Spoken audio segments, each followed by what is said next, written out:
camino, comunidad Rupú, comunidad Raquiswam, buenos pensamientos, Peumanguén, que los buenos sueños acompañen a ustedes. Y que los buenos sueños te acompañen siempre. Estamos en Ecológicamente, mi nombre es Willy Cáceres, vamos a estar hasta las 9 o pasadas, un poquitito apenas pasando las 9 de la noche, y para aprender, para ver qué es lo que nos está sucediendo en este territorio en el que compartimos tantas cosas y tenemos nuestros derechos adquiridos, algunos por adquirir, y que hay momentos en los que tiemblan, en los que nos dicen a partir de este momento no existirá la ley tal, a partir de este momento se podrá contaminar libremente, a partir de este momento tal comunidad tendrá que dejar su territorio, el que habita hace más de 100 años, porque una empresa, porque un hotelero, porque un productor de viñedo lo decidió, en complicidad con gobernantes, en complicidad con el Poder Judicial, en complicidad con las fuerzas de seguridad. Esa seguridad que tendríamos que tener nosotros de compartir ese espacio con ellos, con ellas, no tenerles miedo. Decíamos, Ecológicamente me acompaña la productora Marcela Blanco. Hola Marcela, ¿cómo estás? Muy buenas tardes, bienvenidos. ¿Se me escucha? Yo te escucho. Ah, excelente, Bien. Yo no me estaba escuchando. Yo no me escuchaba. No me pierdo nada, pero no me escuchaba. Bueno, tenemos la mesa. Bien, muy acompañada. Vamos a saludar primero en la operación técnica a los chicos, a Lucas Payares y a Gabriel Soria. ¿Cómo están? ¿Bien? Muy bien. Hoy casi estuviste ahí. Te estuvimos a punto de extrañar. Menos mal que lo tenemos acá, Gaby. Y bueno, Marcela, ¿querés presentar a nuestras invitadas? Sí, espero decirlo bien. Estamos con Daniela Grimberg aquí a mi lado y enfrente Aymara Santillán. ¿Lo dije bien? En realidad es Aymara, pero Aymara, muy buenas tardes. Aymara. Sí, Aymara. Tanta explicación para que lo diga mal, ¿viste? Me tiraste la pelota, Willy. No, porque yo las escuché cuando llegamos. Y se presentaron. Bueno, un placer. Además, doble es el placer, justamente porque vienen prácticamente de la mano, se podría decir, de Vanina María Teglia, nuestra profesora de literatura latinoamericana, a quien ustedes conocen muy bien. Sí, somos estudiantes de la UBA, de la carrera de Letras, y trabajamos con Vanina, cursamos Literatura Latinoamericana 1, ella fue nuestra profesora, y actualmente estamos participando en un proyecto de investigación que está a cargo de ella. Y Dani también forma parte. Sí, también soy adscripta de la misma cátedra donde cursé y ella es mi tutora, así que como doblemente tutora. Sí.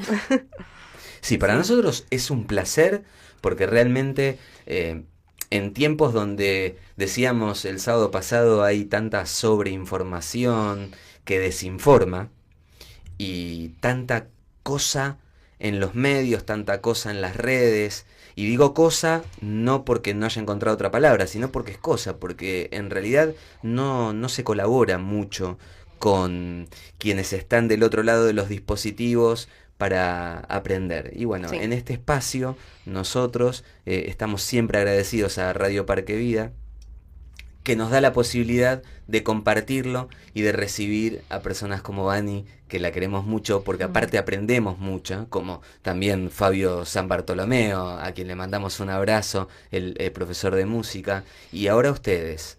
Entonces está muy bueno juntarse para aprender, juntarse para conocer un poquito de nuestra historia. Sí, tal cual. Y ustedes se dedican a todo eso. Cuando la productora me diga que ya tenemos la primera comunicación y los Vamos chicos, a ir a un tema. Vamos a ir a un tema. Abrimos la mesa, ya quedó abierta. Ya te contamos que vamos a charlar sobre tantas cosas que están sucediendo en nuestro territorio. Ya te contamos que vamos a hablar sobre un parte de nuestra historia. Acá tenemos dos especialistas en literatura y nos van a contar también por qué literatura colonial o de conquista y no literatura contemporánea. ¿Por qué esa elección? Estamos en Radio Parque Vida FM 105.9. Y seguimos en Ecológicamente en Radio Parque Vida FM 105.9. Recordá que te podés comunicar con nosotros al 11 40 79 2402. 11 40 79 2402. Nuestro contestador es el 49 12 1059. Podés escuchar Radio Parque Vida en la página en la www.parquevida.com o descargarte la aplicación TuneIn o cualquier aplicación en la que puedas escuchar las radios FM. Podés escuchar y ver los programas, los shorts. También en nuestro canal de YouTube en @ecológicamente_ok, mismo nombre tiene nuestro perfil de Instagram. Venía corriendo de una manera terrible, venía corriendo como los vecinos de Nordelta corriendo a los carpinchos. Vamos a hablar ahora justamente con Silvia Soto. Ella es ambientalista y animalista. Además está encargada de los medios vecinos autoconvocados en La Voz de los Carpinchos. Vamos a escucharla porque últimamente salieron muchísimas publicaciones al respecto, los quieren trasladar. Y esto, aunque parezca muy loco, voy a hacer una comparación porque en el corte estábamos hablando. Le pido disculpas a Silvia por hacerlo tan largo, pero es fundamental. En Jujuy echan a las comunidades porque el Estado, porque un hotelero, un productor, necesita los terrenos para usufructuarlo. En Nordelta echamos los carpinchos. Bueno, evidentemente el territorio es para unos pocos, pocas, y los demás estaríamos sobrando. ¿Cómo estás, Silvia? Hola, buenas noches a todos. Muchas gracias por interesarse en ese tema y por hacer ese paralelismo, ¿no? Porque nos parece, a nosotros también nos parece un modelo que nos resuena de muchas maneras en otras dimensiones, en otros aspectos, ¿no? Estamos hablando de fauna silvestre autóctona, protegida, que nos antecede su territorio, su habitabilidad en estas áreas de llanura de inundación naturales por millones de años. Claro. Es indiscutible. Es que es como que todo lo que nos molesta y todo lo que pueda llegar a interferir en los negocios, bueno, lo expulsamos.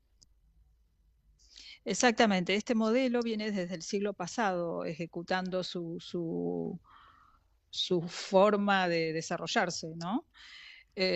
Arrasa con toda la cobertura vegetal, luego rellena, modifica absolutamente todos los cursos de aguas naturales y si bien en un inicio les parecía algo maravilloso porque transformaba supuestamente en habitable un área, al día de hoy, en esta época, ¿no? En este siglo, con los avances de los estudios ambientales que tenemos y los impactos ambientales y el cambio climático, y la conciencia que venimos generando en toda la población, nos parece totalmente increíble que un modelo esté aplicando este mismo sistema desde el siglo pasado con el mismo tipo destructivo de construcción, ¿no?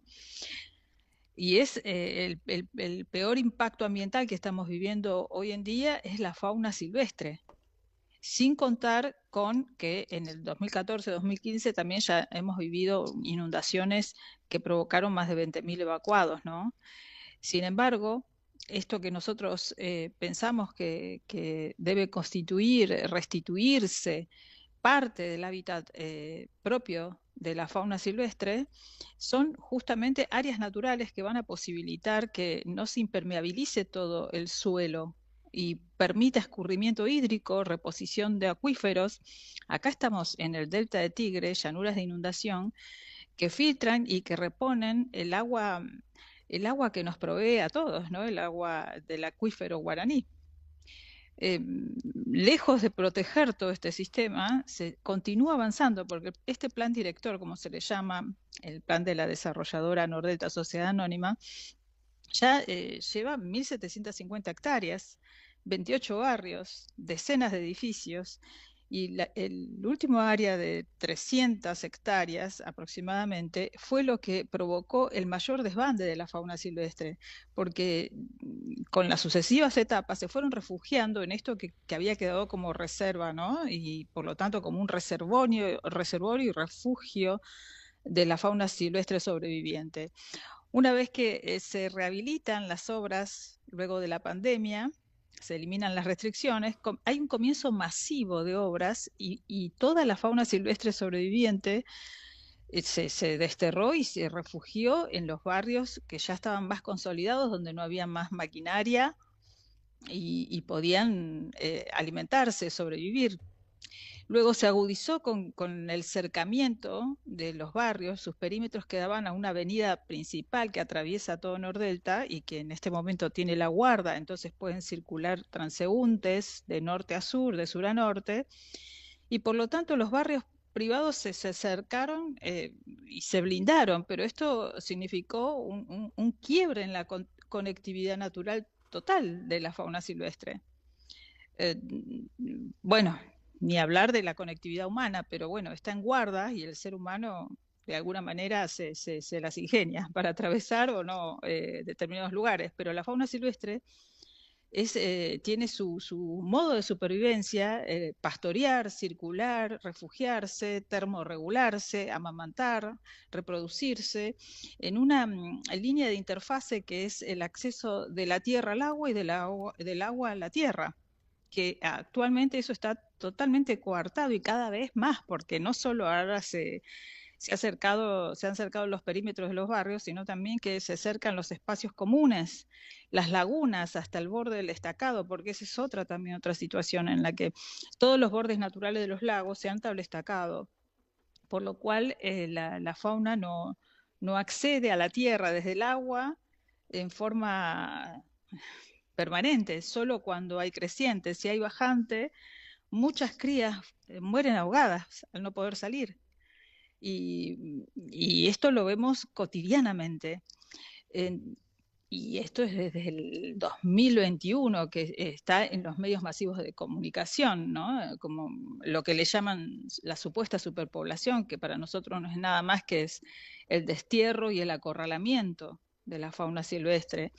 Entonces, al día de hoy, desde ya van 4 años desde que se masificó esta información, no se ha colocado una sola rampa, no se ha colocado un solo cruce seguro de fauna, porque también los atropellan, porque han quedado fragmentados su territorio. Entonces van de un lado al otro buscando pastos que se cortan al ras, no sé qué otras sumatorias para hacerle cada vez más cruel su supervivencia, ¿no?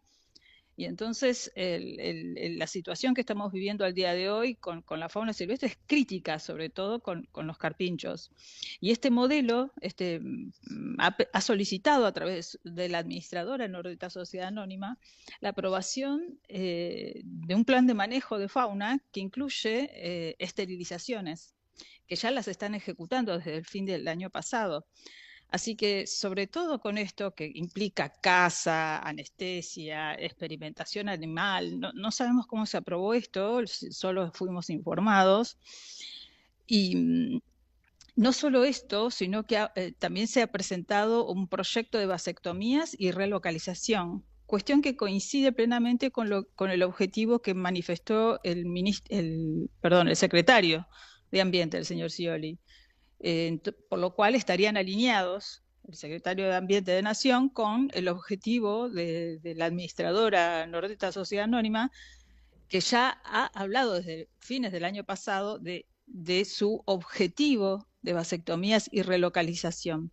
No solo esto, pone un número. Dice que el último censo poblacional fue de 634 carpinchos. El total de áreas de Nordelta al día de hoy constituyen aproximadamente 1.750 hectáreas. Son 26 y 28 barrios. Ustedes dividen, eso no da ninguna superpoblación. Lo que es más, estamos alarmados porque cada vez vemos menos manadas, menos crías, vemos ejemplares solos, cosa que es un animal de manada, a menos que haya algún macho expulsado, pero estamos viendo sistemáticamente carpinchos solos, medianos, ya no los adultos mayores, no los estamos viendo tampoco, porque tienen una sobrevida de entre 8 y 10 años, y si calculamos todos los videos que difundieron con esa cantidad de cientos de carpinchos en el 2021 al día de hoy, han pasado solo 4 años, esos adultos carpinchos los tendríamos que estar viendo hoy también, y no los vemos. Vemos cada vez menos. y a esto se agrega que en esta última área de 300 hectáreas quedan aún lugares como para restituir, remediar, según las leyes ambientales y las leyes de protección animal, porque acá también hay un encuadre jurídico que los debería estar protegiendo.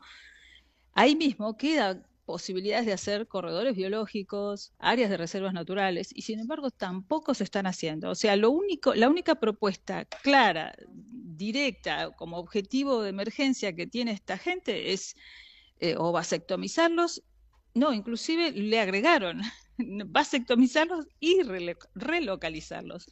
Llevar una parte a una isla y la otra vasectomizarlos. O sea, esto claramente es la extinción, cosa que en el objetivo del plan de manejo, por ejemplo, lo plantean por escrito como ideal, es llegar a tener 0,75 carpincho individuo, le dicen ellos, carpincho, cada 100 metros lineales de costa.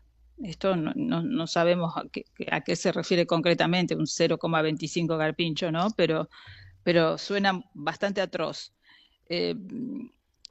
Y apuestan por más, o sea, redoblan, quieren más y quieren la relocalización. La verdad que estamos totalmente en estado de alarma porque no sabemos hasta dónde pretenden llegar, no solo por los carpinchos, la fauna silvestre, porque también esto impacta en toda la fauna silvestre, ¿no? Sino también por el modelo de ciudad al que está llevando esta desarrolladora, ¿no? Con más edificios, más población, más hacinamiento, y los impactos ambientales en los barrios de alrededor. Impermeabilizando toda esta zona, el riesgo mayor es que se potencien y se agudicen alguna inundación o sequía que nos suceda, no sabemos cuándo, pero puede llegar a suceder, como ha sucedido en el 2014-2015, ¿no? Así que estamos en un estado de total alarma y azoramiento, porque teniendo nosotros universidades públicas, centros de investigación como el CONICET, no se acude como para tener un estudio poblacional serio, independiente, actualizado, que nos diga realmente cuántos carpinchos tenemos en estas 1.750 hectáreas, que los identifique, que los podamos monitorear para protegerlos realmente, dejarles crecer un poco el pasto, ¿no? Hay medidas que son prácticamente inclusive de ahorro de costos, dejar crecer el pasto. Si ellos pastorean y van manteniendo todo el verde, abrir cercos en forma estratégica ya generan corredores biológicos. Hay medidas que son muy sencillas, pero al día de hoy no se ha establecido constituido ni construido ni una sola rampa, ningún cruce seguro de fauna.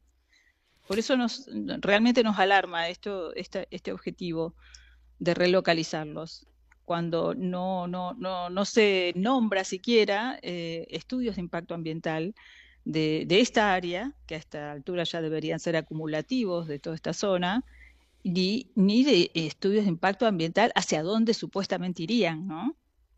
Porque donde van, sea una isla, sea donde fuere, el concepto de baldío ya no rige, porque donde vayan hay fauna, hay vida, hay bosque, no sabemos qué impactos ambientales pueden llegar a producir, ni siquiera las esterilizaciones que están aprobadas, ¿no? ¿Qué impactos ambientales pueden llegar a tener si siguen continuando estos procedimientos bioquímicos? No hay registro de antecedentes de control poblacional en carpinchos, es fauna silvestre. Yo te dejaba hablar y te escuchaba, Silvia, muy clara en todo lo que nos contaste, y varias cosas que se van cruzando, como por ejemplo estos presupuestos que aparecen para este tipo de cosas, para lo que tiene que ver con la destrucción y no con la construcción. En el cortecito hablábamos más o menos de eso, de construir. Bueno, ¿qué es constructivo? Bueno, evidentemente hay un modelo, y cuando uno lo llama extractivista es porque el único objetivo que hay es el dinero. Y bueno, si en el camino hay destrucción, hay despojo, hay desplazamiento de fauna, destrucción de fauna y flora. O sea, no importa, porque el objetivo solamente es uno solo. Y los presupuestos aparecen. Y bueno, y vos decías estos edificios que también se construyen. Hace mucho que en Ecológicamente hemos hablado con tantísimas personas. Estos edificios que se van construyendo, que vemos en Puerto Madero, que ahora vamos a ver unos edificios muy lujosos en la zona de La Boca, en Nordelta y en tantos lugares. ¿Para quiénes? Habiendo tantas personas, porque somos casi 47 millones. Mientras tanto, también por eso hacía mención de las comunidades de Jujuy, que son desplazadas de los lugares que habitan hace más de 100 años. Y sin embargo, los desplazan, les quieren quitar las hectáreas. A una familia, la familia Ibáñez, le quieren dejar 2 de más de 30 que tienen, que es un lugar que les ha dejado un médico, que nos ha contado, que está documentado. Bueno, bien, evidentemente es un modelo de destrucción, un modelo de desplazamiento y un modelo que solamente muy pocos y pocas, y eso está bueno reflexionarlo y pensarlo, investigarlo, pero evidentemente es para pocos y pocas, no es para todos. Yo creo particularmente, esto es una opinión personal, que es un modelo para la extinción humana también, porque es imposible vivir ni siquiera siendo una minoría sin todos la funcionalidad de un ecosistema completo, ¿no? Y sano, porque esto no solo va a destruir al otro que está habitando y compartiendo un ecosistema y una comunidad y un lugar, sino también al ambiente. Entonces, ¿qué minoría puede vivir en un ambiente devastado? O sea, a la larga es una inhabitabilidad para la especie directamente, ¿no? Un área que se inunde o que se termine desertificando, ¿a quién le sirve? ¿A qué millonario le serviría? Es es como un objetivo caníbal, ¿no? Que se autodestruye a la larga, quiero decir, ¿no? Más allá de todo lo destructivo en lo inmediato de vidas humanas, vidas animales, vidas de todas las especies, ¿no? Sí, es algo muy interesante y necesario y urgente de reflexionar. Así que te agradecemos mucho, Silvia, este tiempo que te tomaste para hablar con nosotros y como decimos, cada vez que tenemos una charla, las conversaciones, las charlas y los temas no se terminan y no están marcados por una agenda, por esa agenda que quieren que nosotros tengamos también y que sigamos, que no sirve para mucho, porque es una agenda con 2 o 3 páginas, solamente aquellas páginas que quieren que leamos. Sí, totalmente. En todo caso, esas minorías que pretenden sobrevivir en un ambiente, una atmósfera que se constituyó por millones de años para que se concreten las condiciones mínimas de la existencia del Homo sapiens y que se vayan construyendo el cohete, porque acá no van a poder sobrevivir. Sí, y lamentablemente lo que les quedará en otro planeta si esta gente va. Por eso digo, a la larga, esto es muy autodestructivo. Bueno, Silvia, muchísimas gracias. Te mandamos un abrazo muy grande. Muchas gracias a ustedes y mucho sentimiento de corazón también a los hermanos desplazados del norte. Muchísimas gracias. Hasta Habla- luego. Hasta luego. Hablábamos recién con Silvia Soto, ella es ambientalista y animalista. Además, es la voz de los carpinchos. @la voz de los carpinchos. Que es tremendo, es buscar todos los medios para hacer que algo se extinga, porque no hay, ella nos decía, no hay estudios de impactos ambientales, no hay un sentido, la cantidad de hectáreas que tiene la región no se condice con la cantidad de registros que tienen en cuanto a los carpinchos, o sea, hay un montón de cosas que no cierran. Sin embargo, alguien hizo una planilla de Excel y dijo 0,25 y ella decía, ¿qué es 0,25 o 0,24? 0,25 y yo creo que porcionan los carpinchos Es realmente, una vez alguien nos dijo acá en el aire, es alguien que está en una oficina, hace esas planillas raras y bueno, también entender que la Secretaría de Ambiente tendría que tener a alguien como nos dijo una vez Sergio Ferrari, le mando un abrazo, alguien que sea responsable y que tenga los conocimientos como para llevar justamente adelante un tema tan pero tan necesario en estos tiempos. Bueno, hasta acá lo que escucharon, cada vez que vienen gente, que vienen invitados, invitadas al programa, les decimos porque empiezan a escuchar un montón de cosas que por ahí en otros lugares no se escuchan.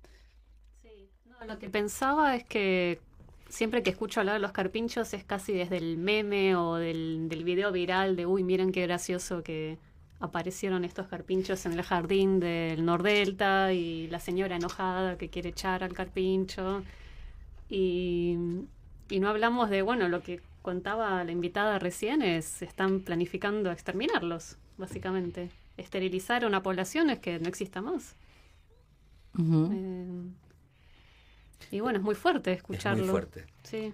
Es muy fuerte aparte la manipulación constante sobre la naturaleza. Es muy fuerte. Sí. Decir, bueno, vamos a extraer esto que está dentro de un cerro porque lo necesitamos para el bien de la humanidad. Bueno, tampoco es así.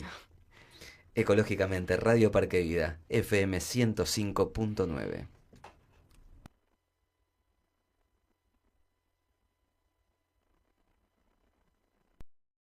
Pregunta al principio, ¿por qué eligieron? ¿Por qué? ¿Por qué elegimos esto? Bueno, yo soy Aymara Santillán, soy estudiante de letras. La pregunta que hicimos fue ¿por qué literatura colonial o de conquista y no la literatura contemporánea? ¿Por qué elegimos esto? Que somos pocos cuando vamos a los congresos y demás, siempre estamos plagados de personas que son lectores de literatura contemporánea y nos hacen falta gente que investigue lo que nosotras hacemos. Creo que mi amor por la literatura colonial nació cuando empecé a leer las cartas de Colón en la llegada a América. Uno se preguntará, bueno, ¿eso es literatura? ¿No lo es? ¿Por qué se arranca en una materia de la UBA a investigar con justamente las cartas de Colón? Y la verdad es que me pareció un punto de partida muy interesante las descripciones que se hacía ahí. Él empieza a contar desde su partida de España y ahí justo conocí a Vanina, que era mi profesora de prácticos, y creo que escuchar a alguien que transmitir con tanto amor sus conocimientos hace que te termines enamorando después. Después la lectura acompaña y es un mundo maravilloso, aburrido para algunos, porque a veces es complejo, tiene toda su complejidad de leer.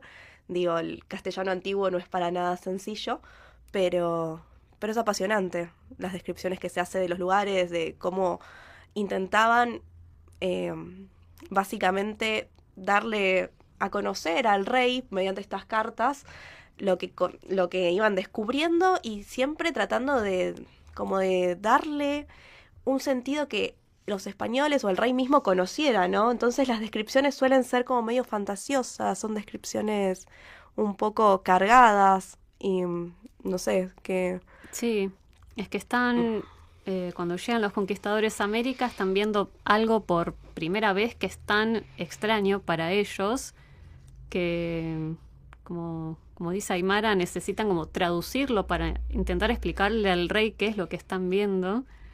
Y ahí es cuando aparecen las estrategias discursivas en las cartas, en los textos, en los relatos de conquista, de intentar transmitirle al lector que va a ser el rey o la corte, que es eso tan extraño para ellos, que se están encontrando, ¿no? en lo que hoy es América.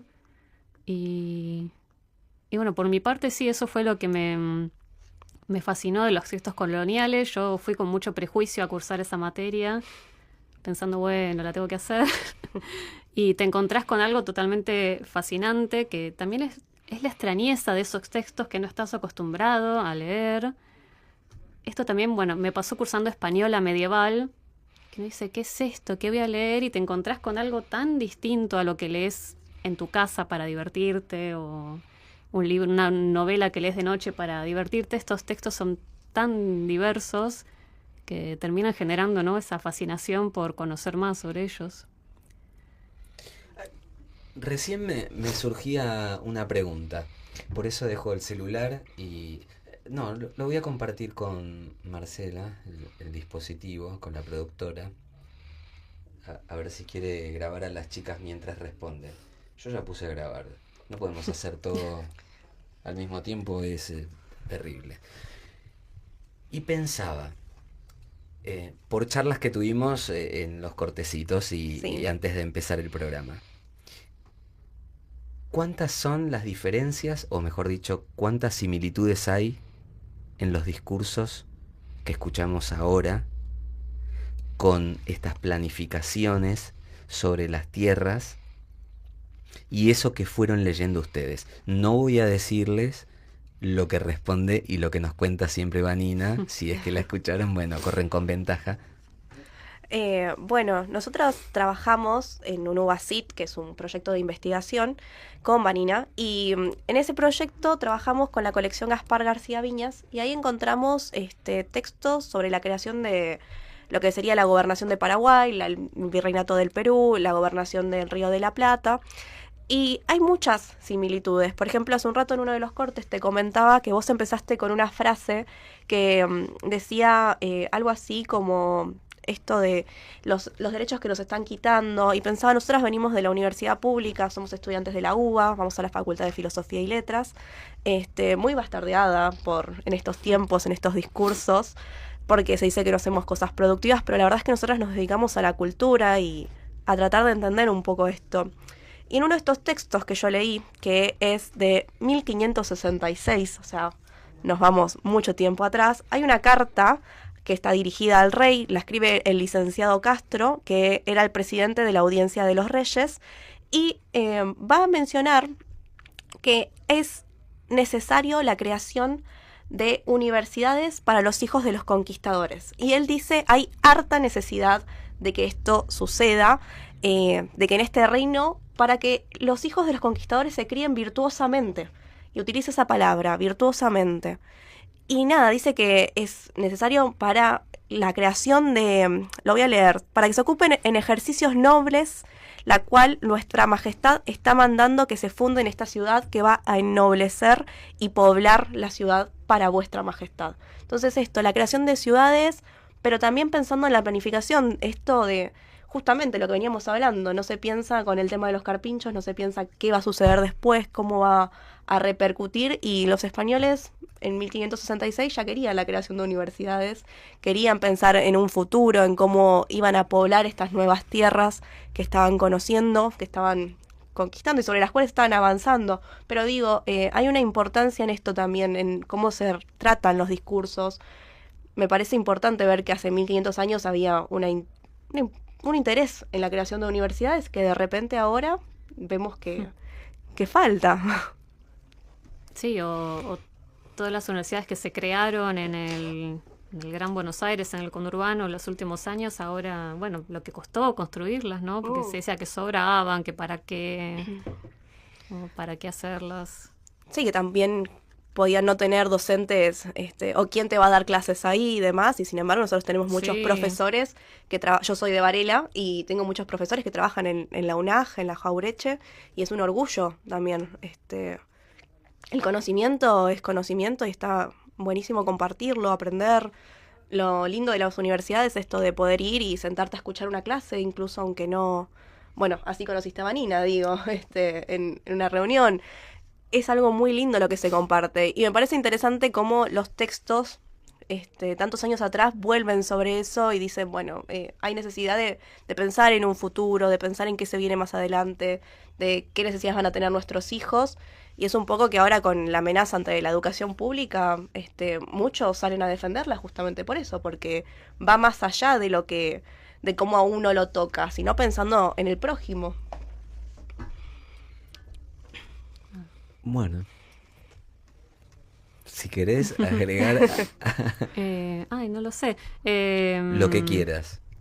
Sí, lo que veo también es que ellos, por lo que he leído en estos textos, los que están viviendo en el territorio hoy en día, territorio argentino, se sienten muy abandonados y muy alejados de la corona. Y entonces lo que veo acá en este pedido de, por favor, hagamos una universidad es, bueno, hagamos algo para nosotros y por nuestra cuenta, porque... Poblemos este lugar. Sí, porque están... Lo que leí yo en los textos es mucha desesperación de estar... En ese momento el poder estaba en Perú, entonces la gente que estaba en Buenos Aires, en el fuerte de Buenos Aires, pensar la lejanía que tenía con el centro de poder en Perú y en Bolivia, y la soledad que sentían, el abandono. Y bueno, lo que veo es que en algún momento dijeron, bueno, tenemos que hacer algo con este territorio que parece abandonado y que no le importa a nadie. Y bueno, es interesante que una de las primeras propuestas haya sido formar una universidad. Sí, ahí vemos el valor de la cultura. Sí. Pero sí, bueno, hay muchos problemas con la lejanía en los textos que nosotros leemos. Es algo que yo he trabajado, porque es esto lo que dice Dani. Los poblados, se encontraba un lugar, un pedazo de tierra, y se poblaba. Y se avanzaba sobre la población que estaba ahí en ese momento. Y empieza a haber como discursos diciendo si los indios colaboraban, ¿no? Si las poblaciones aborígenes acompañaban esta conquista, eran los indios los buenos. Así están denominados. Utilizar la palabra indios porque es con la que se habla en los textos. Y son los indios amigos, aquellos que te ayudan a avanzar sobre la tierra.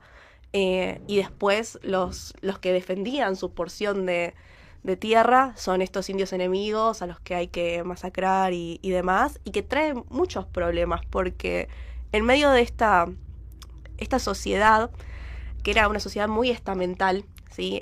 Donde los rasgos de poder estaban como muy divididos, lo que empieza a pasar es que de todos modos se buscaba como proteger, en cierto modo, con muchas comillas, a estos indios amigos y darles derechos, dentro de lo que su estamento permitía. Digo, la ley no era la misma para un hijo de un conquistador que había nacido en el territorio americano que para un hijo de un español que nació en España efectivamente, y mucho menos para un mestizo o para un indio. Todos tenían una ley diferente, pero se buscaba cuidarlos básicamente, y toda esta lejanía que había con el centro de poder, con Perú, hacía que se dificulte mucho, porque todo se manejaba por cartas. Solicito al virrey que haga justicia por este motivo y demás, y la carta podía tardar 1 año, 2 años en llegar. También si tenían que ir en persona, estaban estos territorios enemigos que había que ir sorteando. Sí. Y bueno, leer estos textos me hace pensar en lo terrible que debía ser la vida en esas condiciones. No sé. Bueno, hay uno de los fragmentos que yo leí, hablando de las dificultades cuando tenían que trasladarse a pedir justicia, habla sobre la gobernación de Chile, que creo que ya estaba formada Santiago, la verdad es que no quiero equivocarme en estos datos. El Reino de Chile. El Reino de Chile. El Reino de Chile. Sí, los de Santiago, para llegar a Perú, tenían que cruzar la cordillera, y de ahí ir hasta la gobernación de Tucumán, que está denominada como la más peligrosa del reino, y a partir de ahí iniciar su caminata hasta Perú.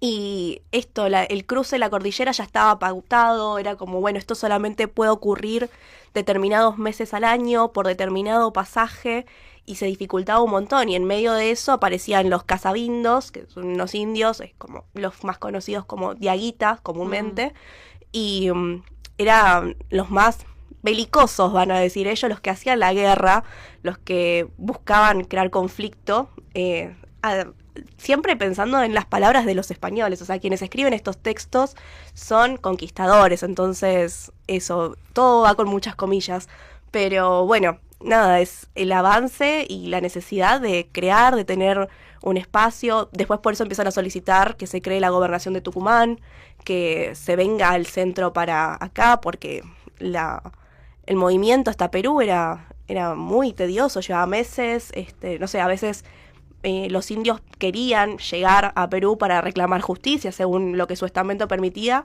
y se terminaban muriendo porque estaban acostumbrados a diferentes temperaturas, diferentes climas, y en el viaje atravesaban otros que los terminaban matando. Y eso pasaba mucho. Sí. Estamos en Ecológicamente, vamos a escuchar más, vamos a seguir aprendiendo sobre estos textos y a mí lo único que me genera es algo y no es que la división de las clases existía. Vos recién nos decías, no es lo mismo un hijo de un español que un hijo de un conquistador en tierra americana, no es lo mismo un mestizo, no es lo mismo un indio. Un vuelta atrás, un salto adelante, hay un montón de categorías, no conozco todas la verdad, pero son muchas categorías, todas sus categorías tenían una ley diferente. Por eso me parece tan importante repasar y conocer un poquitito qué es lo que sucedió en este territorio tan hermoso y tan diverso como para entender por qué ahora volvemos a escuchar a algunos que se sienten muy europeos. Esto es Ecológicamente, Radio Parque Vida, FM 105.9. Que leer estos manuscritos y copiar a máquina, seleccionar documentos que fueran sobre nuestro territorio y así formando esta colección que hoy en día nosotros estamos leyendo para ver si podemos recuperar justamente, bueno, el proyecto se llama Fundaciones de un discurso latinoamericano independiente. Justamente estamos yendo a estos archivos que son los primeros documentos legales que se generaron en nuestro territorio para ver si ahí está como esta chispa que podemos reconocer como el inicio de la literatura argentina, latinoamericana. Es una pregunta de investigación, no tenemos no hay respuesta, todavía. no hay respuesta todavía, pero yo creo que vamos encontrando temas que los reconocemos como muy argentinos. Este tema de la distancia, Sí. que no es del Facundo que dice que la distancia es el gran problema de Sí, Argentina. Sí. Bueno, cuando yo veo que estas personas que escriben, estos españoles o ya primeras generaciones criollas que están en Buenos Aires y escriben quejándose de lo lejos que están de Perú, de lo solos que están, de lo aislados, pienso en eso, ¿no? El mal de la distancia. Y también ahí me tocaron a mí, nos dividimos nosotros los tomos porque son como 280 tomos que estamos trabajando. Sí. Somos ahora 4 personas leyéndolos. Hace poco se sumó una Sí, compañera y nos por vino suerte. muy bien. Sí, y yo estoy leyendo ya los últimos, alrededor del 1600, y me han tocado muchos documentos, algunos del tesorero de Buenos Aires, algunos del gobernador de Buenos Aires. A veces se le dice el fuerte de Buenos Aires o el fuerte de Santa María, de Buenos Aires, llamémosla. Y siempre lo que hay es el lamento de lo triste que es esta zona, de lo abandonada que está. Hay un texto que me gustó muchísimo por lo expresivo que era, del tesorero de Buenos Aires, que habla de la tierra y le da sentimientos a la tierra. Dice, está desdichada esta tierra, está abandonada. No sé si lo tenía anotado en algún lado, pero usa palabras muy lindas para referirse a la tierra y va generando como una nostalgia en este territorio que yo, no sé, lo sentí muy propio yo al leerlo. Y algo muy que yo me encontré mucho en los textos es la mención de una palabra que es malocas, que yo nunca la había escuchado, nunca la había leído en ningún lado, y se refiere, en un principio lo encontré en unos registros de un sínodo obispal, que yo tampoco sabía lo que era un sínodo, o sea, me voy encontrando con muchas cosas que nunca había escuchado. Un sínodo es un llamado que hace un obispo a su clero para dictar consensos de cómo se van a llevar de ahora en adelante, cómo va a ser la evangelización, y habla de que lamentablemente se producen malocas, que son invasiones ilegales de españoles a poblaciones indígenas. Lo que dice el texto es que son contra justicia, pero que son inevitables porque los españoles la hacen, son crueles, lo dice así el texto, son crueles y las hacen, y el cura tiene que acompañar para dar consuelo a las víctimas. Y es algo que me chocó mucho encontrarme con eso. Y fui a buscar la definición de malocas y parece que también se puede usar para lo contrario. Se puede usar para cuando una población indígena ataca a la población española. Y me pareció muy extraño encontrar un texto, una palabra que podía referirse a dos cosas tan distintas, o sea, totalmente contradictorias. Entonces, ¿qué es una maloca? ¿Es cuando el español ataca o cuando ataca el indígena? Y bueno, lo que parece es que la ciudad de Buenos Aires está rodeada de poblaciones hostiles, entonces o el español es el que ataca o la población indígena es la que ataca. Entonces se genera, bueno, una imagen muy belicosa de la ciudad de Buenos Aires que yo no había encontrado hasta el momento. Creo que no se habla Sí. mucho de eso. De hecho, nosotras en literatura, no sé, en literatura argentina 1, pienso, hablamos más sobre el malón, sobre la importancia de los malones, Ujú. atacando y avanzando siempre Exacto, sobre sí. el territorio blanco, y no tanto sobre lo que se hacía a la inversa. Ujú. No se habla tanto de ese sufrimiento. Sí, y en un momento en otro de los textos, que creo que es un texto anónimo, una relación anónima, un hombre habla también y dice que estaban siendo atacados y como no quedó otra que lanzarse a la maloca, como si hubiese sido inevitable esta violencia, que en realidad siempre, como nos dice Vanina, hay que leerlos con mucha sospecha estos textos, porque siempre se están como haciendo las Victimizando, víctimas, sí. como pobrecitos nosotros, mirá lo que lo que nos tocó hacer. Y bueno, me pareció interesante encontrar estas visiones también de algunos españoles estando en contra de las malocas, otros diciendo, bueno, no nos quedó otra que hacerlas, otros justificándolas, porque siempre se justifica por la rebelión de los indios, que bueno, en realidad lo que está haciendo es defender su territorio, por supuesto. Sí, yo me río porque escucho y bueno, es un recontra laburo, pero es tremendo el discurso. Muy actual.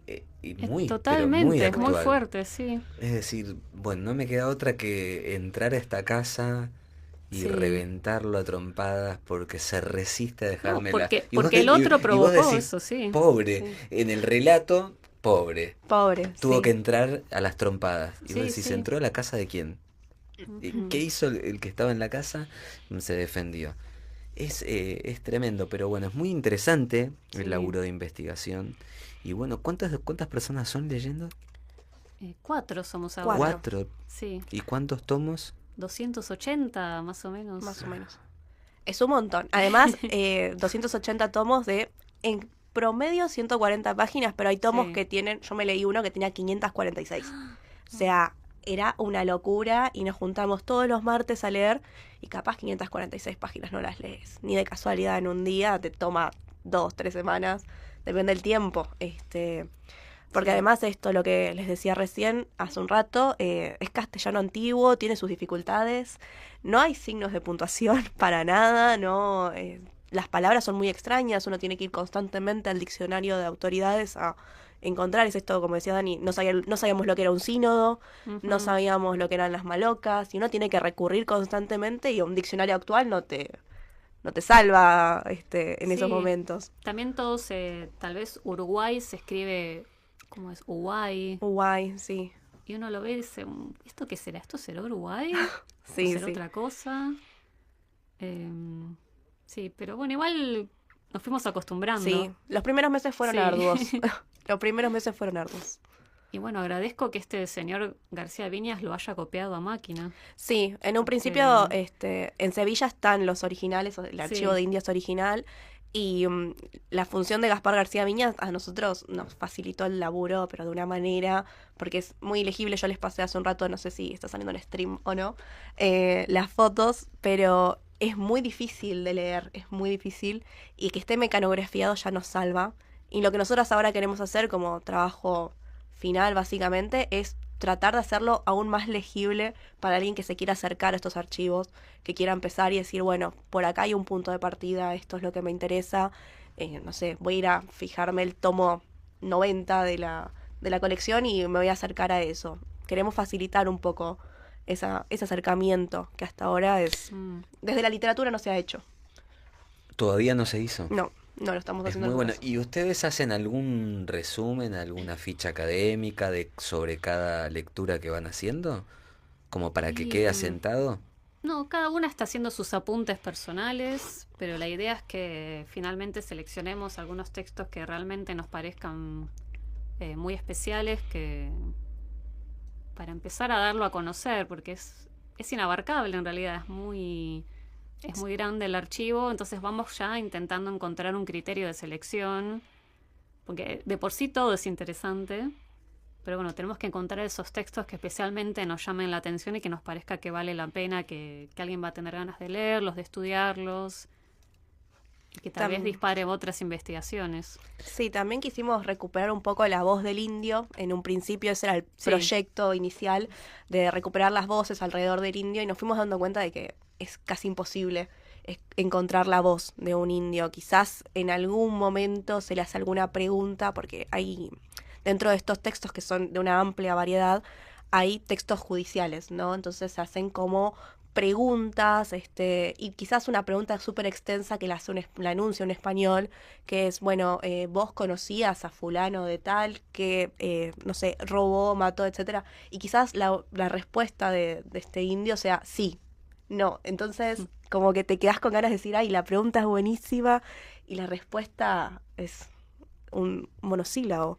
Entonces eso también pasa, nos costó un montón, pero en un principio era nuestro criterio de selección, tratar de encontrar de tratar de reivindicar un poco los pueblos originarios, y ver cómo estuvieron en este primer momento del virreinato, o de lo que no era el virreinato todavía, ni siquiera. Claro, ni siquiera era el virreinato. Lindo para investigar, y sobre todo muy difícil esto que vos planteabas de conocer la voz del indio, porque está escrito de un solo lado. Exacto, sí, eso nos trae mucha dificultad. Sí. Bueno, así como Dani encontró lo que es las malocas, yo me dedico encontré también una noción que desconocía completamente. Me parecía muy raro porque de repente estaban hablando de indios vacos, y vacos escrito con B corta, con B larga, y no tenía ni idea qué era. Y nos pusimos a investigar, y el término vacos deriva del latín vacus, que según explica el diccionario de autoridades, significa quedar o estar vaco de algún empleo, o sea, no estar empleado en ningún trabajo. Y esta raíz latina, vacus, también es la que da el origen a la palabra vago. Entonces esa noción con la que se identificaban los indios de vacos, era porque no estaban encomendados en esos momentos. Los españoles lo que hacían era, además de poblar un territorio que sea de blancos, tenían a estos indios amigos que tenían que rendir tributo y les ofrecían como una porción de tierra para que vivan, ¿no? Como cerca del poblado de gente blanca.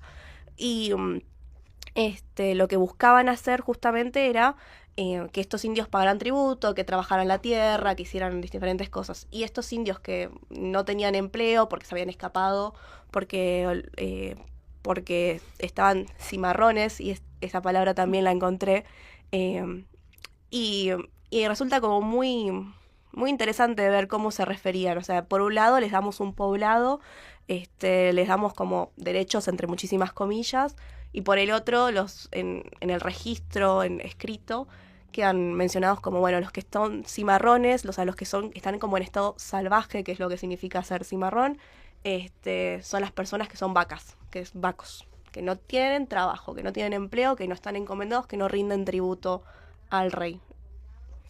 Interesantísimo. Bueno, capaz que en algún momento encuentran en los escritos la palabra ñoqui. Esto es Ecológicamente, sí. Radio Parque Vida FM 105.9.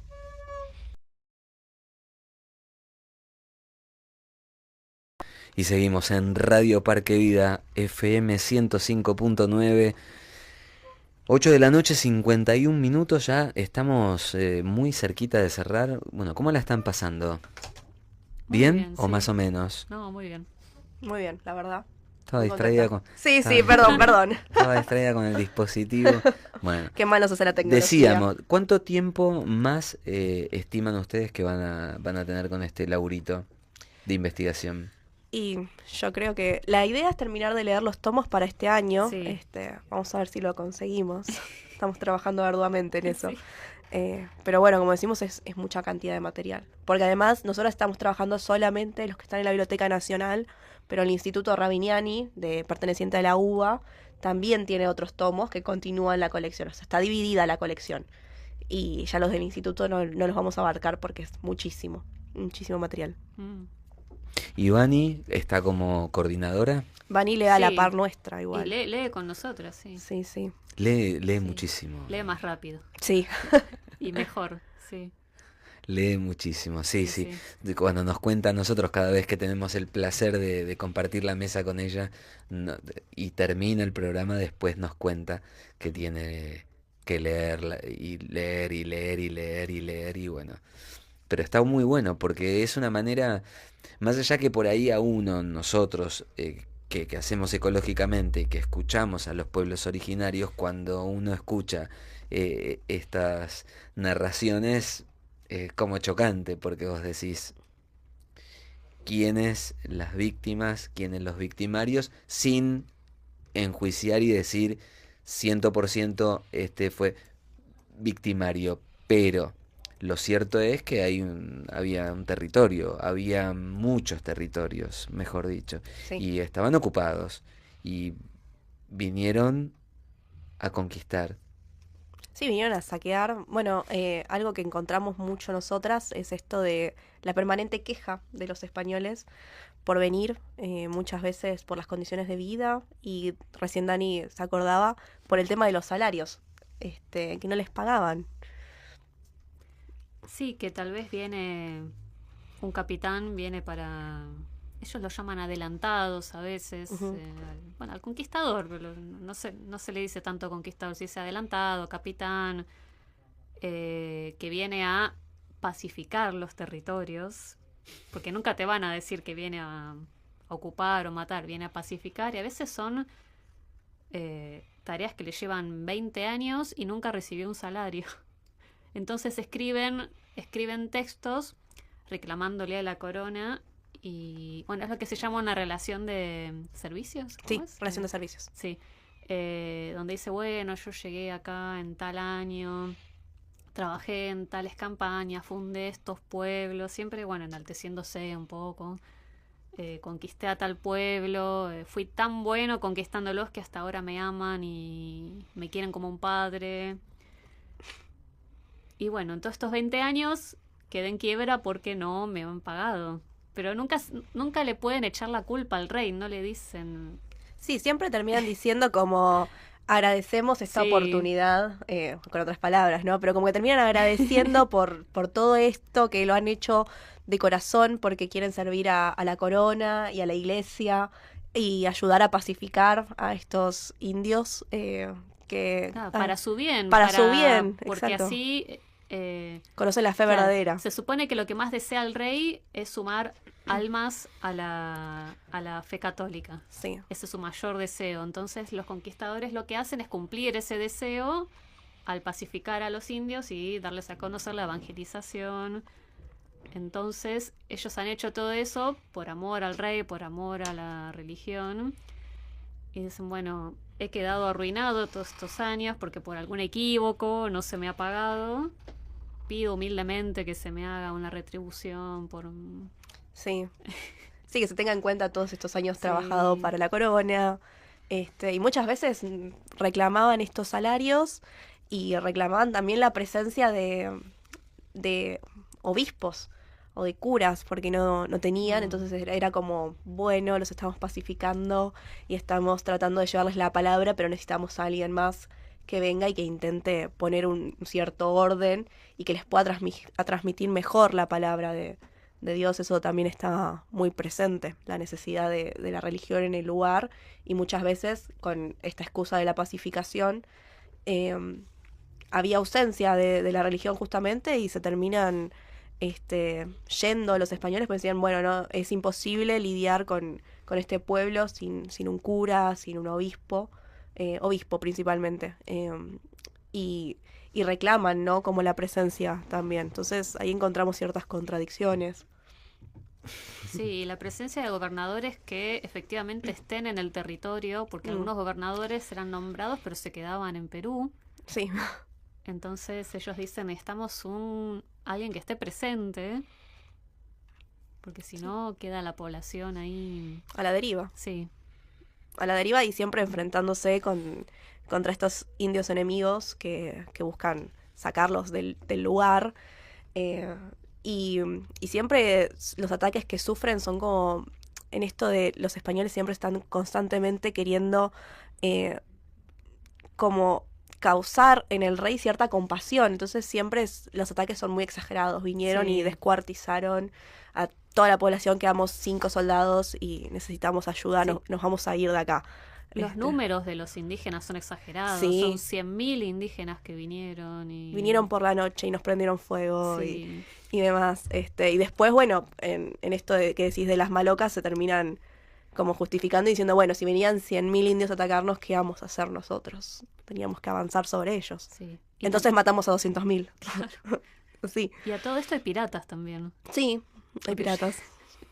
O sea, era una situación muy, muy complicada. Yo, los textos que leo sobre el fuerte de Buenos Aires siempre están pidiendo, por favor, que refuercen el fuerte, porque el puerto de Buenos Aires es una entrada para llegar hasta Perú, o hasta Bolivia, hasta Potosí, que era la joya de la corona, era la mina de Potosí. Y ellos dicen, miren que es mucho más fácil que los piratas entren por Buenos Aires y vayan por tierra. No van a dar toda la vuelta por Magallanes para llegar hasta Perú. Así que, por favor, necesitamos reforzar este fuerte. Y bueno, sabemos que el virreinato del Río de la Plata se creó siglos después, así que Sí. ese reclamo quedó sin responder, evidentemente. Sí, todo el tiempo se está buscando un gobernante que no está. Bueno, vamos a seguir vamos a seguir con estas investigaciones y acabas de nombrar un lugar emblemático, por eso van a ser invitadas y vamos a tratar de que coincidan con nuestra profe Vanina para, Ay, sí. para Sí. compartir una linda charla. Y ahora, hablando de desplazamientos, de discursos, de relatos, vamos a hablar de un tema también. Hace un ratito hablamos sobre el desplazamiento de los carpinchos, ahora vamos a hablar con un amigo de la casa, que es un placer y un honor para nosotros siempre que él se tome un ratito para charlar con nosotros. Es Raúl Montenegro, profesor de Biología Evolutiva, es Premio Nobel Alternativo en 2004, y vamos a hablar sobre esto que pasó en Córdoba finalmente con el quebracho.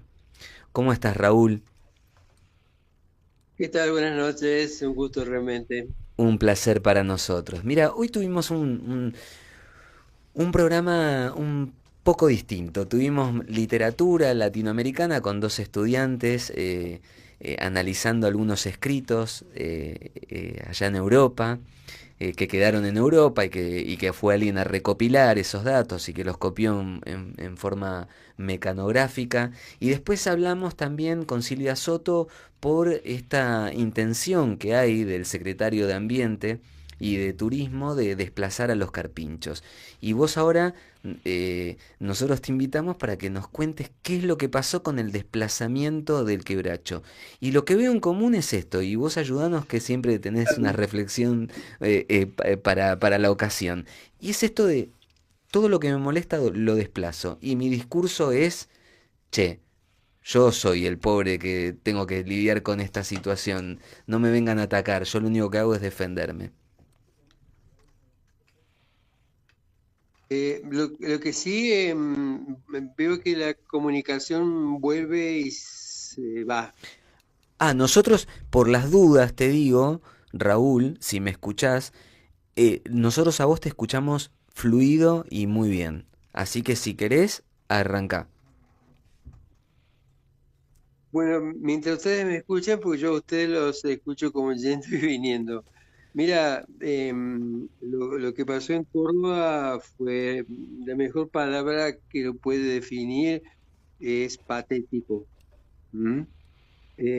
Pensemos en la importancia que tiene para las sociedades todo lo que son los íconos naturales, los íconos culturales, porque nos conectan con el ambiente, nos conectan con el pasado, y de alguna forma quienes destrozan esos íconos, no solamente cometen una barbaridad actual, sino que le roban la posibilidad a las futuras generaciones de poder disfrutar, por ejemplo, de un árbol, en este caso prácticamente de 3 siglos, estaba en Villa Allende, un quebracho blanco. Y decía que la mejor palabra que lo define es patético, porque tras un acampe tremendamente sacrificado, porque imaginen los días fríos que ha habido en Córdoba, tras la lucha que sigue de todos los autoconvocados de Villa Allende, unos actores de los cuales no se podía esperar demasiado, el gobernador Martín Yarlora, la ministra de Ambiente, Victoria Flores, con un nombre muy curioso, lo de Victoria y lo de Flores, Camino de la Sierra, que es la empresa vial del gobierno de Córdoba, después también la empresa constructora, que es Federico Hijos, Sociedad Anónima, y sobre todo la Municipalidad de Villa Allende, ¿no? Con el intendente Pablo Cornet al frente de la comuna. En realidad, lo que querían y siguieron apoyando fue que al hacerse aumentarse el ancho del camino Padre Luches en Villa Allende, había un algarrobo blanco y su intención era directamente abatirlo, o sea que pasarlo por encima con el asfalto. Esta reacción popular fue tan grande que decidieron entonces cambiar de guión y optaron por trasplantarlo. Y lamentablemente, en el caso de los quebrachos blancos, la posibilidad de sobrevida después del trasplante es realmente muy, muy pequeña, ¿no? Ahora, yo te hago una pregunta recurriendo a tu análisis. ¿Era necesario sacarlo? ¿O simplemente, como hablamos en algún momento, era porque se te había tomado la decisión y porque no importa nada y porque es una manera de mostrar ese poder que hay, que existe en estos momentos? ¿Era necesario sacar? Porque eso fue, aparte de alterar a la población por un hecho que por eso te preguntamos, porque nosotros estamos muy lejos. ¿Era tan necesario sacarlo? Mire, yo creo que vos has casi elaborado la respuesta porque es una mezcla de todas esas componentes. La primera y más importante, que les importaba bastante poco la vida de un árbol con 283 años, realmente le importaba muy poco. Eh, por el otro lado, yo te diría una tosudez en que sí o sí querían sacarlo de encima. Y sobre todo, creo que había también una suerte de enojo porque la gente protestara, y más aún cuando la noticia se volvió nacional e internacional. Pensemos de pronto en lugares en Chile, en los próximos, o en Francia, por ejemplo, en Europa, cubriendo la torpeza del intendente Pablo Cornet. Entonces, toda esta mezcla de cosas realmente incomprensibles fueron empujando, yo diría, una verdadera odisea negativa para el quebracho blanco, porque le cavaron una gran zanja alrededor para prepararlo para su traslado, cortaron sus raíces, cortaron su copa. Y es importante recordar que el quebracho blanco, que es una especie típica de los ambientes de bosques chaqueños, de bosques semiáridos del Chaco y de todo el Espinal, es una especie que es perennifolia, o sea que tiene hojas todo el año. Ustedes se preguntarán por qué menciono esto, porque resulta que las especies que tienen hojas todo el año, en general no almacenan reservas, como si lo hacen, por ejemplo, las especies caducifolias, las que pierden las hojas en invierno. Pensemos en estos árboles que, desprovistos de hojas, no podrían sobrevivir hasta la primavera si no tuvieran reservas. Pero en el caso de estos árboles que tienen hojas todos los años, realmente no tienen muchas reservas. Por lo tanto, cuando se hace el traslado de una especie como esta, con una masa viva enorme, porque era un árbol realmente gigantesco, no hace falta decirles que las posibilidades de sobrevida eran escasas. Entonces, lo que hubo acá realmente fue impericia, desprecio por la vida, y también de alguna forma ese enojo que siente el poder, sobre todo el poder que se ha venido enquistando en Argentina, tanto a nivel nacional como provincial, ¿no? O sea, los pequeños emperadores tratando de imponer sus criterios, aunque la gente opine distinto. Entonces, había como mucha bronca, no solamente porque la gente protestara, fíjate vos, gente que quería que se mantuviera un ícono, y lo que es peor, con una enorme cobertura, siendo que la solución era facilísima, era un pequeño cambio de traza para mantener al árbol y mantener la ruta.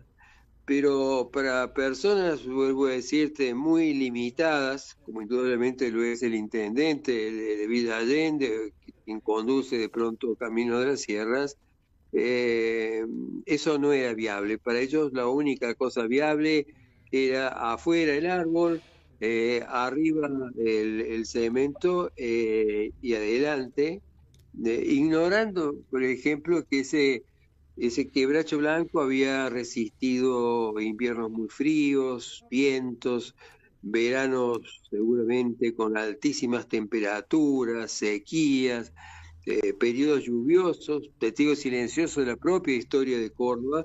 Pensemos todas las cosas que pueden pasar en más de 2 siglos. Pero claro, estas autoridades, insisto, con ciertas características imperiales, no era importante conservar un icono de la vida y de la cultura, ¿no? Y hoy, lamentablemente, este árbol se encuentra en esa especie de maceta. Es un hueco que cavó justamente la empresa en la municipalidad de Villa Allende, y de alguna forma la sociedad, no solamente la gente de Villa Allende, la provincia de Córdoba y todos quienes habitamos este país, hemos perdido la oportunidad de tener un árbol protegido, como los que hay en una cantidad de lugares, ¿no? Pensemos en el Alerce de 2.600 años que hay en el parque que tiene el mismo nombre en Chubut, o de pronto hay un algarrobo en Chilín con 700 años que está protegido. En la misma ciudad de Buenos Aires, por ejemplo, que tienen, pese a las destrucciones que ha habido en distintas gestiones, pero aún así tiene 78 árboles históricos y más de 600 árboles notables, ¿no? Que también son protegidos.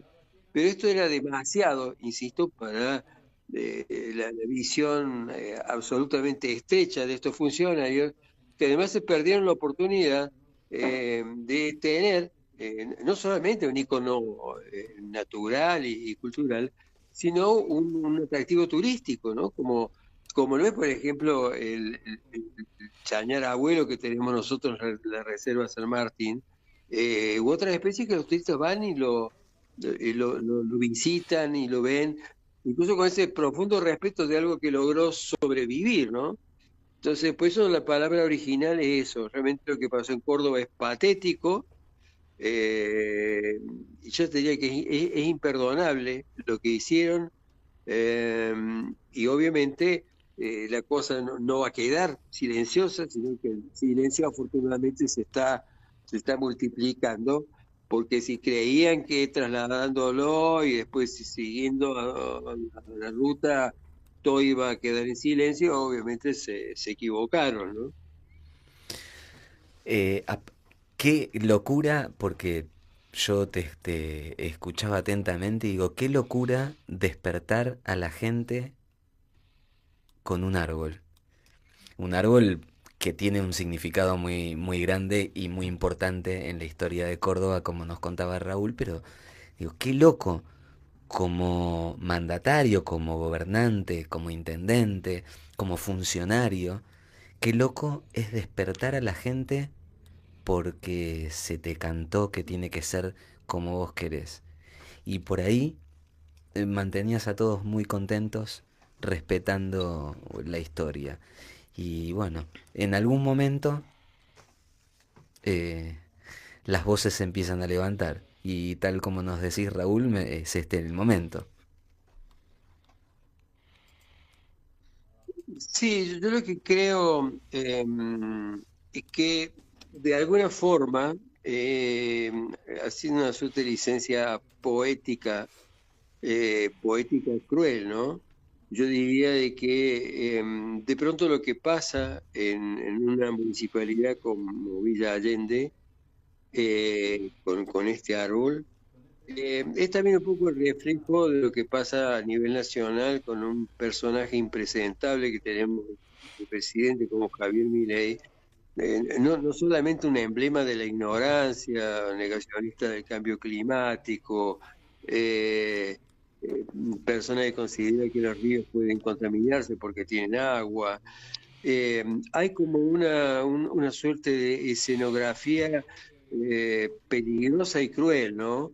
Que se da tanto a nivel nacional como en lugares como este, como el caso de Villa Allende, y quiero rescatar el sacrificio, ¿no? De la gente que acampaba en ese lugar, personas que tenían que tratar de trabajar y al mismo tiempo estar allí, afrontar la noche fría, una presencia de la policía desmesurada.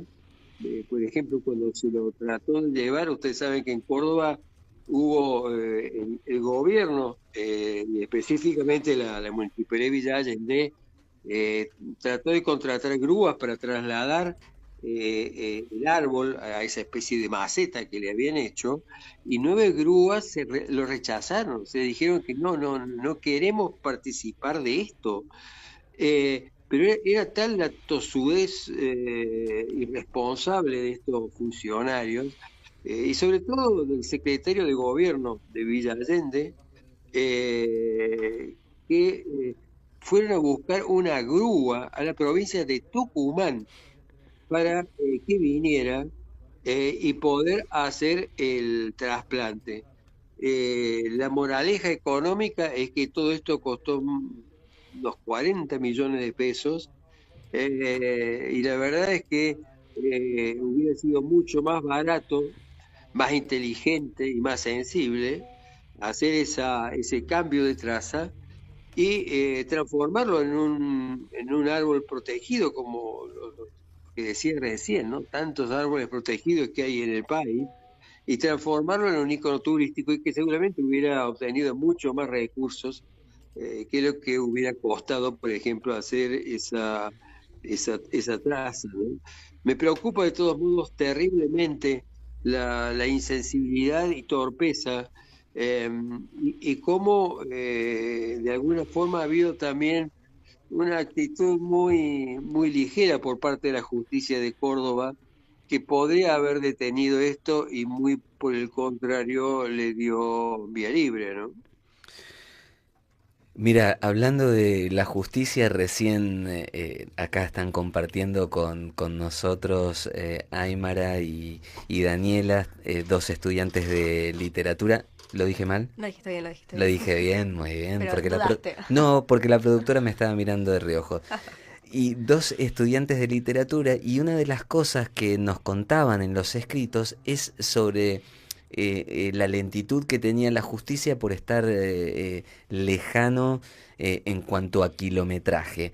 Y ahora vos hablas de la lentitud de la justicia que tenemos actualmente sin estar lejos, físicamente hablando. Están lejos, como nos decía Raúl, por esto que ha sucedido y que sucede todo el tiempo, están muy lejos de lo que es la humanidad. Por eso es la lentitud que tenemos hoy por hoy en nuestra justicia, hoy por hoy, desde hace un tiempo ya. Yo creo que sí. Fíjate vos que ya teníamos Sobre todo porque con las bellísimas excepciones que hay en todo cuerpo institucional, ¿no? Porque realmente hay jueces y fiscales que son un verdadero ejemplo en la tarea que hacen, pero la verdad es que hay un número preocupantemente grande, desde fiscales a jueces, que parecen vivir en una especie de burbuja externa, con sueldos muy altos, eh, y que viven como si realmente fueran externos a lo que pasa en terreno, a lo que le pasa a la gente, a lo que le pasa al ambiente. Y de alguna forma, cuando un país tiene justicias lentas, estén cerca o estén lejos del lugar donde pasa algo, donde además de esa justicia lenta se nota que no alcanza a ver la gravedad de lo que representan los crímenes ambientales. Decía que los países están en una situación muy complicada, porque imagínate, en muchos casos la única alternativa que nos queda para muchas luchas es acudir a tribunales fuera del país, como es por ejemplo la Comisión Interamericana de Derechos Humanos, debido justamente a este conjunto de personas que son casi como aliens, o sea, es como si estuvieran viviendo en un planeta distinto, y en donde la gente tiene que hacer enormes sacrificios para protestar, llegar a los medios, y fíjate vos para qué, para hacer que la justicia haga lo que tiene que hacer, cosa que no necesariamente hace, porque está esa especie de distancia, esa especie de incomprensión. Eh, Fíjate vos que en el caso nuestro, yo no te puedo contar la cantidad de movidas judiciales que junto con Juan Smith, que es el abogado con quien trabajamos hace mucho tiempo, hemos tenido que hacer, vinculadas, por ejemplo, con este quebracho blanco, o por ejemplo cuando lo denunciamos al gobernador Juan Schiaretti por realmente su mala praxis, por no haber llamado a los bomberos en su momento, favoreciendo incendios que fueron catastróficos en la provincia. Y la lista yo te diría que es muy larga. Por ejemplo, la denuncia penal contra el propio Milei que presentamos y que seguramente está durmiendo en Comodoro Pi, o de pronto la que hicimos por el intento de colocar reactores nucleares violando la legislación argentina, que en su momento hicimos contra Alberto Fernández. Digo, todo esto es como si entrara a una especie de depósito de hechos guardados, ¿no es cierto? Y resulta que al quedar guardados, la sociedad va perdiendo parte de su salud, parte de su patrimonio, pero lo más terrible es que se le roba pedazos de futuro a las generaciones que todavía no han nacido. Pensemos que, por ejemplo, este quebracho blanco de 283 años podría haber cumplido 300 o 400 años y haber sido visto por generaciones futuras. Y sin embargo, se les robó esa posibilidad, ¿no? Entonces, yo creo que son épocas muy complicadas, son épocas muy difíciles, porque la torpeza está en buena parte de las cabezas que tienen poder. O sea, y no solamente tenemos torpeza en la cabeza de quienes tienen poder, pensemos el caso de Milei, que desactivó el fideicomiso de la ley de bosques, que era la que prácticamente permitía que mucha gente protegiera bosques nativos en manos privadas, con lo cual era bueno para la sociedad. Decía, todas estas mentes, entre comillas, funcionando más a favor de intereses externos, de corporaciones, o de sus pequeñas cosas, está complicando terriblemente no solamente los servicios ecosistémicos que necesitamos todos, sino para quienes tenemos también niñas pequeñas, en un caso de mi niña, que tiene 12 años, y yo pienso el futuro que personajes como Milei o de pronto el gobernador Yarlora, que organiza una cumbre, entre paréntesis, internacional sobre cambio climático y protesta contra el desmonte, siendo que ni siquiera pudo salvar la vida en su propio lugar de un quebracho blanco, y ni qué hablar del desmonte en Córdoba, donde solamente nos queda menos del 3% de bosque nativo.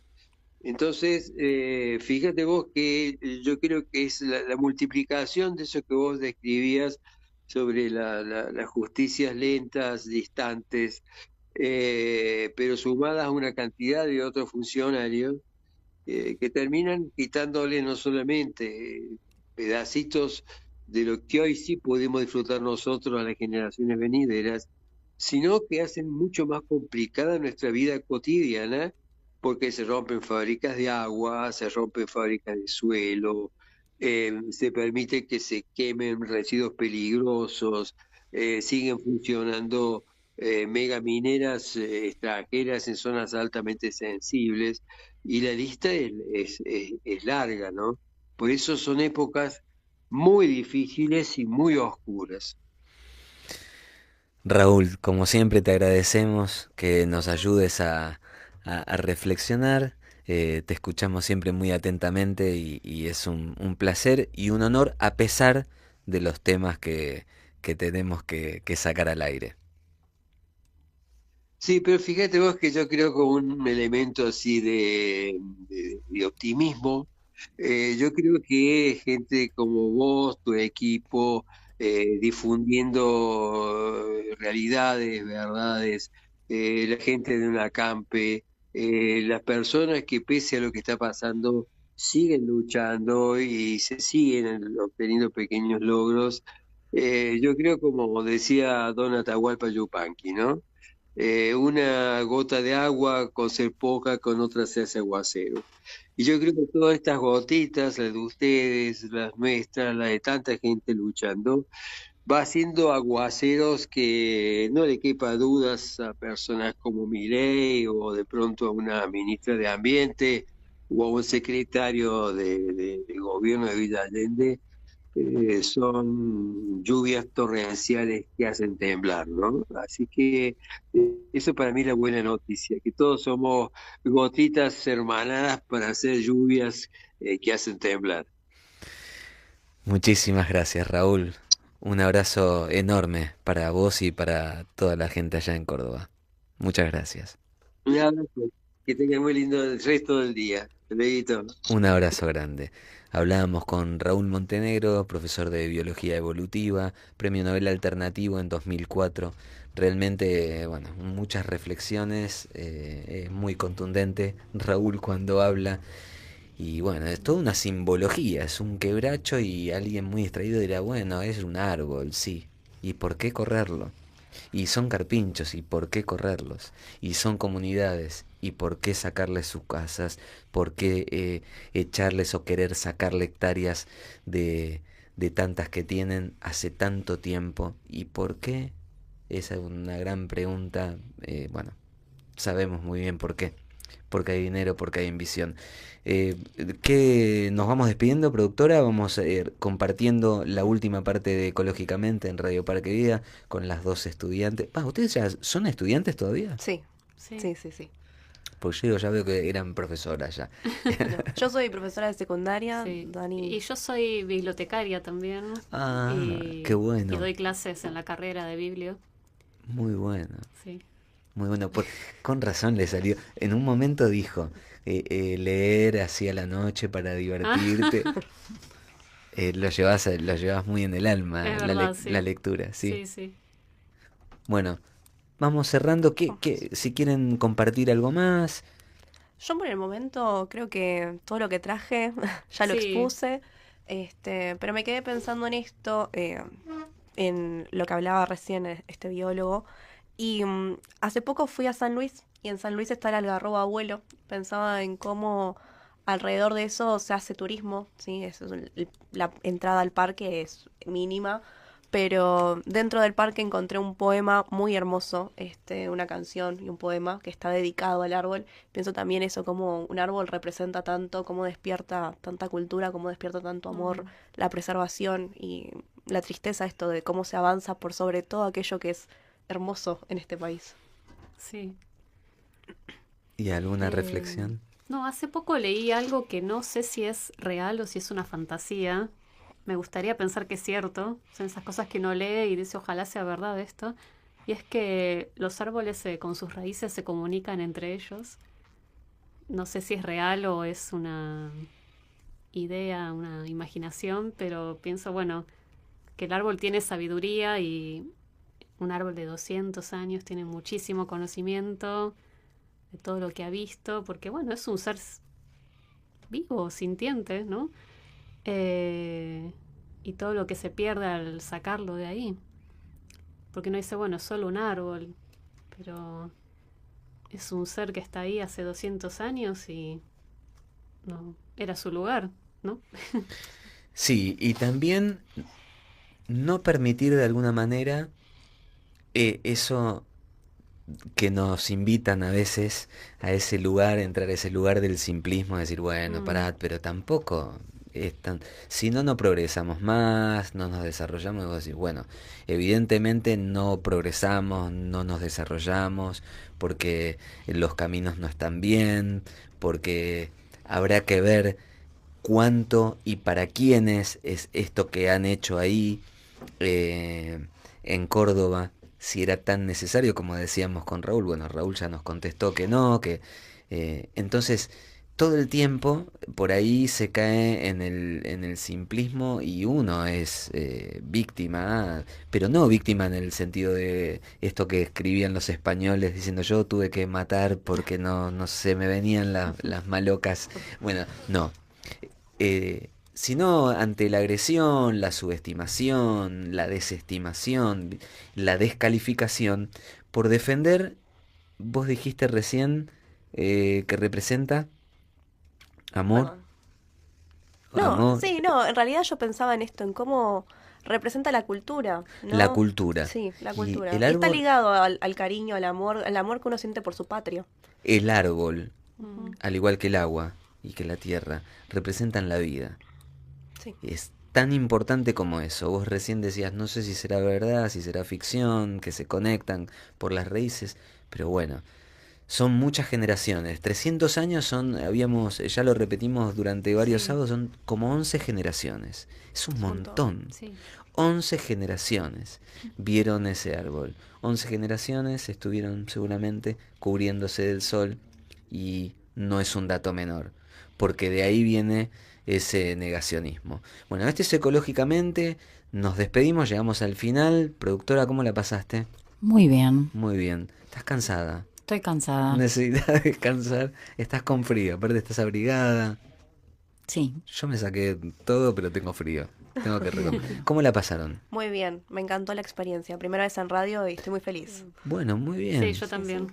¿La primera vez las Sí, dos sí, en sí, una sí, radio? Primera vez, sí. Bueno, muy bien. Bueno, la próxima vienen con la profe. Dale, Perfecto. buenísimo. Vamos a arreglar una clase maestra, vamos a ver si armamos una mesa para debatir, para charlar y para seguir investigando a ver de dónde venimos y por qué estamos donde estamos. No como matemática con una fórmula que sea exacta, pero más o menos Uno encuentra patrones también. vas entendiendo. Así es. Muchas gracias. ¿Ustedes cómo la pasaron? Bien, están contentos, ellos siempre contentos, Lucas y Gabriel, muchísimas gracias a vos por hacernos compañía. Te invitamos a que el próximo sábado, un poquitito después de las 7 y quizás un poquitito después de las 9 cuando estemos finalizando, nos sigamos abrazando y caminando juntos, juntas, juntes, abrazándonos, queriendo, cuidando y amando la creación. Muchas gracias. Mari Mari, come pum, buenas tardes. Mari Mari, come dan tú, come pum. Que tengan un buen camino, come rupú, come raquisuán, buenos pensamientos, peum manguén, que los buenos sueños acompañen a ustedes. lindo, ¿no? Entender que la tierra no nos pertenece, sino que somos parte de ella. En ese ser parte es necesario aportar nuestro granito, ¿no? al bienestar.